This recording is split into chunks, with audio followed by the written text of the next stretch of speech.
Bismillahirrahmanirrahim. Assalamualaikum warahmatullahi wabarakatuh. Nama saya Nita Syafranisa dari kelas 12 B3.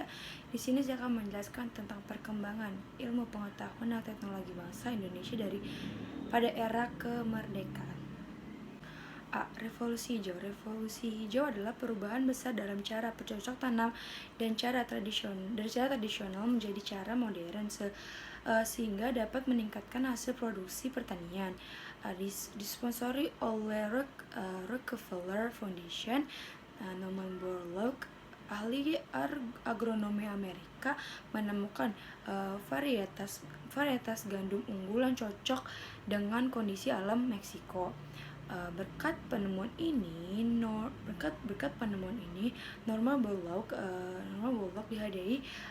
dihadiahi Nobel Perdamaian dan dijuluki sebagai Bapak Revolusi Hijau. Revolusi Hijau di Indonesia. Di Indonesia, gerakan Revolusi Hijau dimulai sejak pemerintahan Orde Lama melalui program Padi Sentra dan program pembimbingan masyarakat 1959 sampai dengan 1965.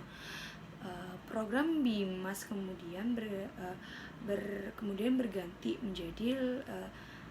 menjadi INMAS atau intensifikasi massal dan intensifikasi khusus. Produksi beras per tahun menunjukkan kenaikan dari 5,79 juta ton pada 1950 menjadi 8,8 juta ton pada tahun 1965. Pada masa pemerintahan Orde Baru, gerakan Revolusi Hijau digiatkan kembali dengan program Pancausaha Tani.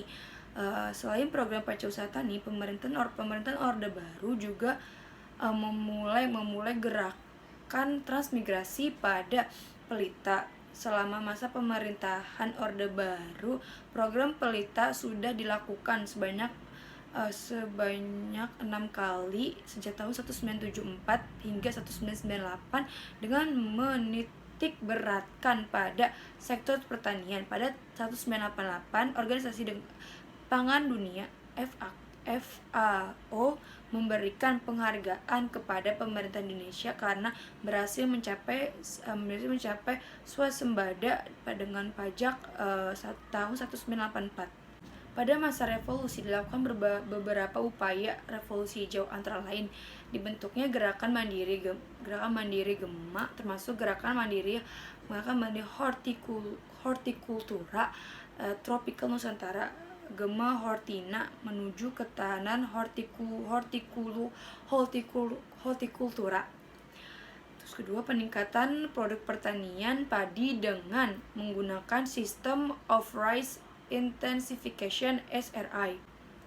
Dampak revolusi hijau di Indonesia itu ada dampak positifnya. Dampak positifnya itu mendorong lainnya varietas unggul di bidang pertanian, mendorong penggunaan teknologi pertanian di kalangan petani, misalnya sistem irigasi, meningkatkan kemampuan sumber daya manusia dalam bidang pertanian, menciptakan kestabilan ekonomi terutama di sektor pertanian.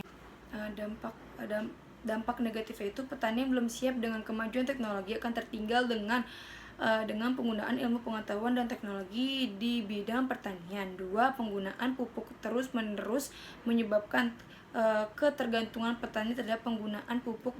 Begitu juga dengan penggunaan pestisida yang justru mendorong munculnya hama jenis baru. Selanjutnya, sistem transportasi darat. Pada 28 September 1945, pengelolaan kereta api diserahkan sepenuhnya oleh pemerintah Belanda kepada bangsa Indonesia. Pada tahun 1953 terjadi desentralisasi perkeretaapian di Indonesia. Pada 1963 semua kereta api di Republik Indonesia dikelola oleh Perusahaan Negara Kereta Api (PNKA). Pada 1973 PNKA berganti nama menjadi Perusahaan Jawatan Kereta Api (PJKA). Pada tahun 1991 PJKA berubah menjadi Perusahaan Umum Kereta Api Perumka, kemudian berubah menjadi PT Persero Kereta Api Indonesia. Teknologi kedirgantaraan. Tokoh perintis penerbangan Indonesia adalah Purtanio Pringgodisurio. Pada 1947 bernama Wiwekosopono Nurtanio membuat pesawat layar Gilder Zingling NWG Nurtanio Wiweko Glider. Pada saat Hanasution menjabat sebagai Menteri Keamanan Nasional, didirikan Depot Penyelidikan Percobaan dan Pembuatan Euri. Depot itu lalu berubah menjadi Lembaga Persiapan Instruksi Penerbangan LAPIP. Setelah kematian Nurtanio pada 1966, LAPIP berganti nama menjadi Lembaga Industri Pesawat Terbang Nurtanio, yaitu jadi LIPTN. Dibentuk Panitia Astronautika. Panitia Astronautika merupakan salah satu panitia teknis Dewan Penerbangan. Dari kegiatan tersebut lahirlah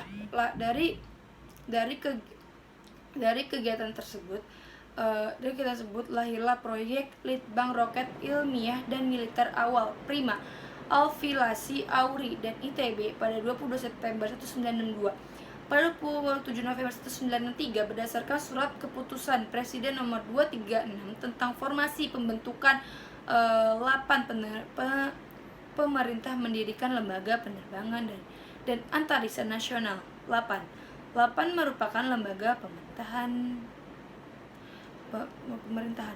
Pasca pengakuan kedaulatan Republik Indonesia tahun 1949, pemerintah Indonesia kemudian membentuk Dewan dan Direktorium Pengukuran dan Penggambaran Peta pada 2 September 1965. Badan ini kemudian dibubarkan dan digantikan oleh Komando Survei dan Pemetaan Nasional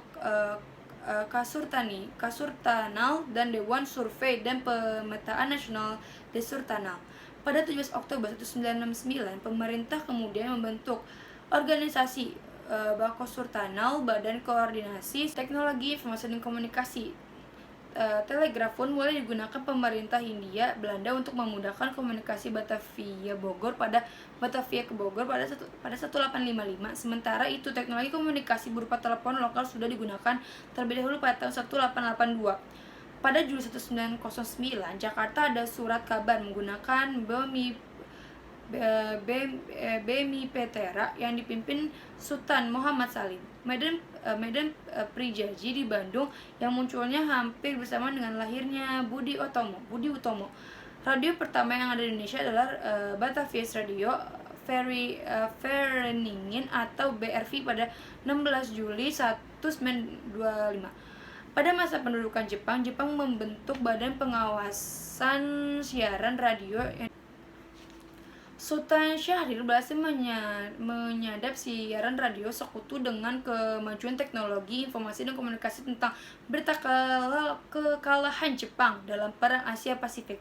Setelah proklamasi kemerdekaan, berita kemerdekaan Indonesia disebarluaskan melalui siaran radio Hosokan Kyoko selama Agustus 1945. Angkasawan Indonesia, sebutan untuk penyiar radio, terus mengumandangkan proklamasi ke seluruh penjuru tanah air dan dunia. Perjuangan radio Yusuf Ronodipuro tercatat sebagai salah satu angkasawan yang berhasil mengudarakan berita proklamasi melalui radio milik Jepang. Pada masa Orde Baru, Televisi Republik Indonesia TVRI dan KRRI dirancang untuk membentuk identitasi bersama rakyat dan negara. TVRI menyiarkan acaranya ke seluruh penjuru negara untuk membangun. Teknologi arsitektur semakin berkembang dengan ditemukannya teknologi baru dalam membangun konstruksi tata kota oleh Sudiatmo dan Djokodara Sukowati. Sudiatmo berhasil menemukan teknologi konstruksi cakar ayam. Djokodara Sukowati berhasil menemukan landasan putar bebas hambatan LPBH 80 derajat atau yang lebih dikenal dengan istilah teknologi. Mungkin cukup sekian dapat saya sampaikan. Kurang lebihnya mohon maaf. Wassalamualaikum warahmatullahi wabarakatuh.